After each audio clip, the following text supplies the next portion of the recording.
Sally. The ES will give us an update on the second tranche of resignations from the cabinet. He will first give us a statement, and afterwards will be an open question and answer forum. Hi everyone. We would like to introduce now Executive Good Secretary. morning po. Shout out sa mga Marcos loyalists and supporters, Filipino and OFW. Hello, shout out sa inyo. So guys, nagtataka ako wala si Jose Castro. Bakit kaya siya kaya ang susunod Good afternoon, Malacanang Press Corps. Upon the directive of President Ferdinand R. Marcos Jr., we are announcing today the acceptance of the second tranche of courtesy resignations from select officials in the executive branch. As the President himself stated, when we see shortfalls in performance, and leave it at that. I don't do things pang optics. If there is a problem, I like to fix it. This process is part of a rigorous and ongoing evaluation of government performance, not only at the cabinet level, but across the entire judicial bureaucracy. The President has been clear from the beginning. We are not just looking at the top levels. We are going deeper into the agencies, into the systems, and into the quality of public service being delivered on the ground. The people expect results, and the President has no patience for underperformance. In line with this, the President has also instructed the heads of government and controlled corporations to submit their courtesy resignations. He has further indicated that senior officials will likewise be included in the continuing review. Each resignation accepted is based on a careful assessment of whether the standards set by the President for efficiency and leadership have been met. Some have delivered, others have not. The following officials have been informed that their resignations have been accepted. The first one, Solicitor General Leonardo I. Guevara. He is to be replaced by UP Law Dean Darlene Berberabe. Dean Berberabe will enter the service as the new Solicitor General. She took her oath this morning before the President, on the strength of her broad experience as an academic and legal professional. She graduated summa cum laude in philosophy in the University of the Philippines and was the class salutatorian in 1999 of the UP College of Law. While she was a student, she already worked at the Kizumbing Torres law firm. She later joined Procter & Gamble as General Counsel. In 2010, she assumed as the Chief Executive Officer of the Pag-ibig Fund, and there she became known for her transformational leadership, good governance, integrity, and excellence. Her strong philosophy background will help her use the wisdom and the ethical leadership she has gained from deep reflection and rigorous study to competently perform her tasks as the Solicitor General. The second, to whose resignation is accepted, is the resignation of CHED Chair J. Prospero E. De Vera III. She will be replaced by CHED Commissioner Shirley Agrupis. We are grateful for the service. No, there is another one that I will have to announce. The PNP Chief.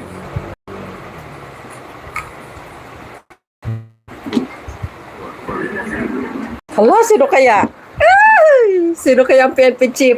The incoming PNP Chief is Police Major General Nicolas D. Torre III. The turnover of command will happen June 2nd. Guys! We are grateful for the service of those who are stepping down. A smooth transition is being implemented to ensure continuity and stability in their respective institutions. Dami matuwa. This is not a purge, let me remind you of that. This effort is the President's commitment to a government that works fast, delivers results, and meets the expectations of the Filipino people. As the President has said, he will not hesitate to make the necessary changes to keep the government moving forward. Wow. Thank you. I will now take your questions. O ano mga kababayan, natutuwa tayo. Radio 630. Congratulations in advance, General Torre. Yay! Ano po kaya yung naging rason ni President Marcos Jr. doon po sa pagtanggap niya ng courtesy resignation ni Souljen Gavara? Well, si Souljen Gavara has been there since the beginning, no? And maybe it is time for him to go to another venture. And so the President accepted his resignation Yes! to allow for fresh blood to come in. Yuhu! One follow-up lang po. If I may point, sir, last March, Tuwang-tuwa ako, Souljen guys. Gavara recused himself to represent the Philippine government na mag-represent po doon sa cases filed at the Supreme Court ng children ni former President Duterte in relation po sa pag-arrest sa kanya ng ICC. Naka-apekto po ba yun as factor kung bakit tinanggap po ng Pangulo yung resignation? Dami Oh, I magagalit. don't think that was a factor at all, because if you recall, there was a strong clamor for the termination or removal of Solicitor Gavara at the time. The public perception that gave rise to this clamor must have been about his taking the opposite side of the issue. But you know, he and the President had a conversation about this, and the President respected his ethical decision to recuse. Now, if there was a reservation about his professionalism at that time, the President could have already removed him. But the President continued to repose trust in him. So up to the decision to accept his resignation, Solicitor General Gavara was still there. Oh, ang dami matutuwa. Ang dami Next na question, iinis. Chloe Hofada, Oy, mga DDS. Business World. Woo! General Torre, congratulations, sir. ES. Good afternoon. How many Next pen, GOCC Pichip. heads submitted their resignations already? And ilan pong total na hinihintay natin? Practically all GUCCs or their leaderships have submitted, but we are still awaiting for the submission of other GUCCs.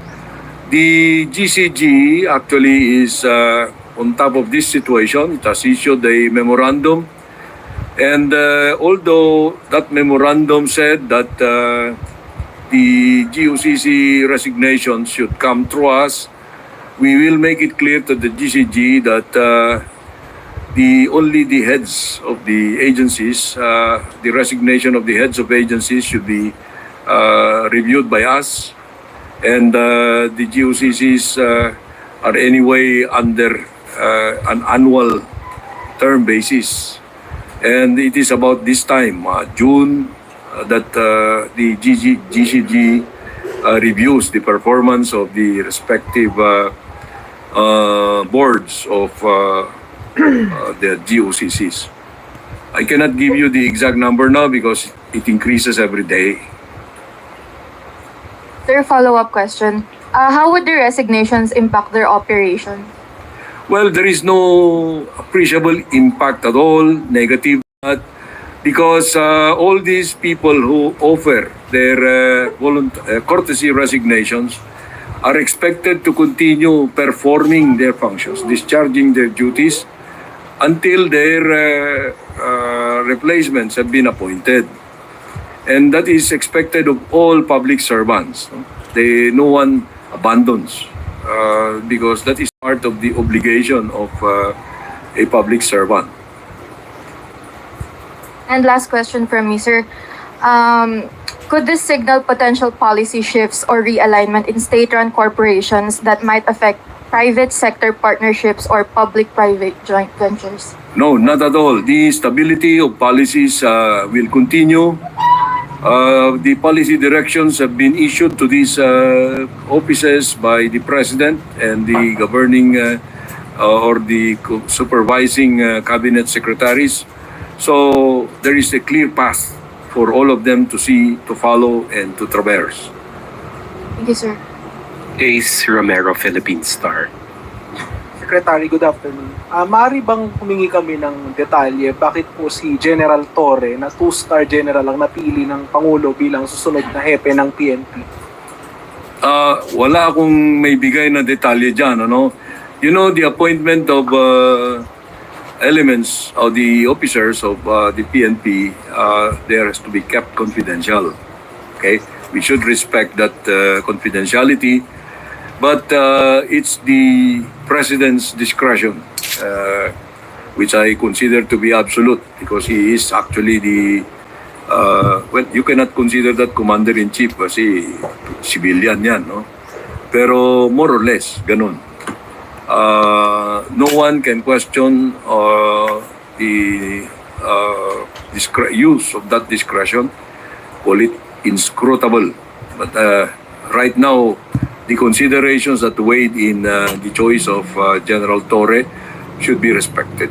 Yes. Kasi he oversaw many high-profile operations, including yung kay Pastor Kibuloy and then recently yung kay pag-aresto deserve kay niya former yan. President Duterte. May kinalaman po kaya yung naging handling Hindi, niya? deserve niya mga yan. ganong Magandang background ni operations sa General naging Torre, choice no? ng Pangulo. Hindi ko masasabi yan dahil alam mo si Presidente always demands performance. Kahit na ano yung pinagawa sa iyo, you must have you must exhibit some high degree level of performance. Tama. So maybe that is one. I'm not Correct. going to discount that. But there may be other qualities of General Torre that he might have considered in comparison to the qualities of those others who were not given this responsibility. Oh, DDS. Salamat po. Next Pepe Eden Chip. Santos, Net 25. Good afternoon po, ES. Yung pong pagkaka-appoint ni Naku ha. General Torre, naasahan po ba na magkakaroon ng mga demoralization or sa hanay po ng PNP yung pagkaka-appoint po sa kanya? Bakit naman? Dahil kung titingnan po yung mga background po ng iba pang contender, hindi po kaya magdulot ito ng problema sa Palagay ko naman hindi dahil professional yung mga hanay ng kapulisan. No? They're all very great professionals. They're very decorated individuals. So they just follow what the commander-in-chief or the president desires. Bakit takot na takot kayo? So hindi po naman Ay- ito reward sa kanya, another reward ng Pangulo. Ay, ang kanyang, sus, Maria Josep, madam. Alam mo, lahat ng promotion reward yan, ano? But most promotions are given on merit.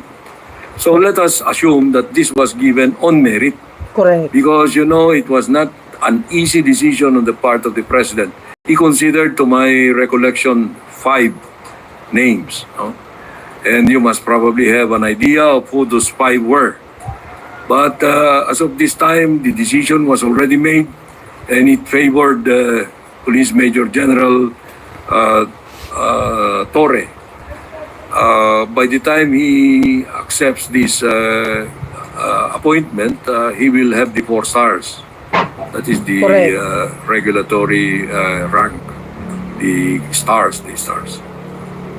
Thank you po. Ira Panganiban, Parang ayaw mo DZRG. yata, Madam Eden Santos.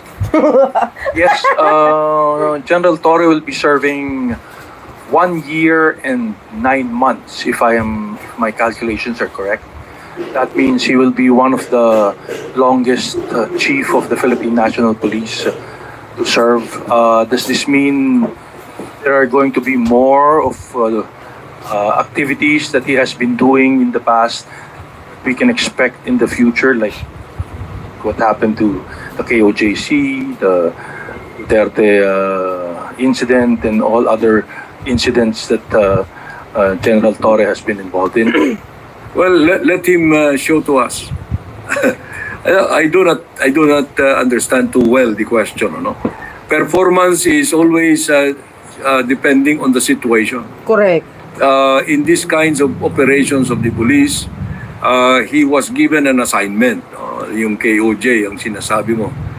He went at it like it was an ordinary thing, very professional.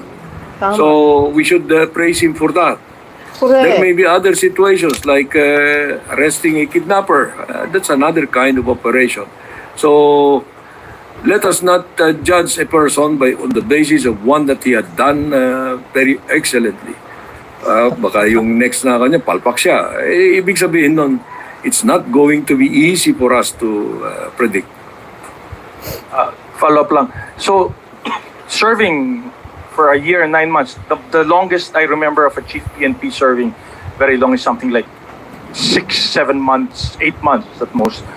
A year and 9 months. Does this mean better stability for the Philippine National Police, considering that you are going to have a chief that is going to serve for quite some time now, na matutuloy-tuloy yung mga proyekto nila? You know, look at it this way. No? All PNP chiefs serve at the pleasure of the president, whether they have a term or not. If the president wants to terminate them, he could do that. But let us just expect that General Torre will be there until the end. Correct. That's all I can say. Will be there performing his best until the end. Everybody of us would like to do that ourselves. Yes, sir. Gagalit ang mga DDS, Ivan guys. Mayrina, GMA Integrated News. Yes, good afternoon. May we know the reason why the president accepted the resignation of CHED Chair Popoy de Vera? Well, as far as I know, no, because the thinking of the president is his own thinking. As far as I know, although this is not the official reason, you know, si CHED Chair de Vera has been there for 2 terms na. Second term niya na ito. Maybe the president wanted to give a fresh start to the CHED. Or maybe there were other reasons. Hindi natin madi-discount that may factor dyan yung mga intramurals dun sa CHED. I do not know. I cannot particularize because I'm just generally aware of those particulars. A collegial body like the CHED always comes under pressure from within. No, but I'm not going to say that that was the reason. I'm just guessing that that played a lot in the replacement. Acceptance of the resignation. Shout out sa mga DDS. Any more questions for Ang the bagong Executive PNP Chief, Secretary? General Torre. Agad. Christian Yusoris. Ay, daming gagalit na naman. Balikan ko lang po yung sa Solicitor General. Meron po bang initial na marching orders or instructions si President kay Attorney Berberabe as the new Souljen? Berbera. Well, the best thing that I could say about this is she took her oath this morning already. And that is a very strong indication of confidence on the part of the President. I am not privy if the President and the new Solicitor General had any lengthy conversation on any marching orders. But it is expected that the new Solicitor General, being a brilliant and intellectual person, must have understood her clear task of defending the interests of the Philippine government. Tama. The Solicitor General is the statutory counsel of the Philippine government. And she must now stand equal to that job, to that responsibility. I expect no less from her, as the President certainly does. So we look forward to working with her. Vance Fernandez, Police Files. Jesus. Trolls. Eager to know Spotted in kung my President na live. magkaroon ng ganitong courtesy resignation. Nakita mo Yung yung provoke gobyerno, hindi mo nakita yung poll results mo. of the election. Mas kawatan. Wala. The president is a very spontaneous person. If you had observed him, he has never been confrontational. But you know, he is a very sensitive person. Like all of us. When we are given a message from others, we react. Now, I think the president should be given that human side of the. This is his response to what he probably observed during the elections. We must deliver more. We must deliver more. So he is undergoing this performance check on all of us in the cabinet as well as in the positions of leadership in the agencies and offices. So that is how I see it. Yes, We know Ramon that the Egueto. President is Yes, a sir. soft-spoken. Eh, Saan naman, sir, na mapapahiya na sisibaking na lang bigla. Mas mabuting nangyaring ganito, yung courtesy resignation. Yes, the president is a very patient. Ayoko nang sabihin na tolerant. What we expect from him is his true self, showing of his true personality. He's very decisive. I will just tell you that. He's very decisive about things. He's very focused. And based on my working with him closely in the past 3 years, nearly 3 years now, he will never back down from any controversy. He confronts the controversy, not the person. siyempre si The controversy. mabait si Pangulo eh. So I hope that answers your query. Napakabait ang Pangulo kaya. Once again, Eden Santos. Hindi Net pala 20. away. Tulad ni Ligo. Yes, Tsaka Sara, pala away. Hindi po hair follicle test ito, ES. Yan na naman. Yun lang pong kasi si Jen po ay na-appoint na as PNP Chief. How about yun pong courtesy resignation ng iba pang mga involved dun sa illegal arrest di umano ni dating Pangulong Rodrigo Duterte. Yung resignation po ni na DILG Secretary, DOJ Secretary Remullas, are we expecting na sa mga susunod na araw ay meron No. na rin pong Well, yung resulta? I do not like your qualification of the arrest as illegal. No, that is an opinionated statement made by somebody. I will not name who she is. But from our point of view, the arrest was perfectly legal according to the according to international law. We have debated that in the public domain for a long time. But no one can tell me now that that was an illegal operation, procedure, or you know, when these representatives of the executive were invited to the Senate investigation called by the Committee on Foreign Affairs, I immediately transmitted a letter telling the Senate President and the Chairman of that committee that we are going to claim executive privilege for all the parts that are covered by executive privilege. They respected it, and if they concluded from there that the arrest was illegal, I cannot help them at all. That was the last question. Yeah, but Thank the you very question much. po is yung assessment po yung sa performance nila ng Pangulo, kailan po natin na inaasahang Nako. babanggitin kung tinanggap ba ng Pangulo yung resignation po nila or hindi. Sino sila? Si Secretary Equito, sir. Secretary Declined yung resignation niyan. Sino pa? si Secretary John Vic Remulla. Declined din.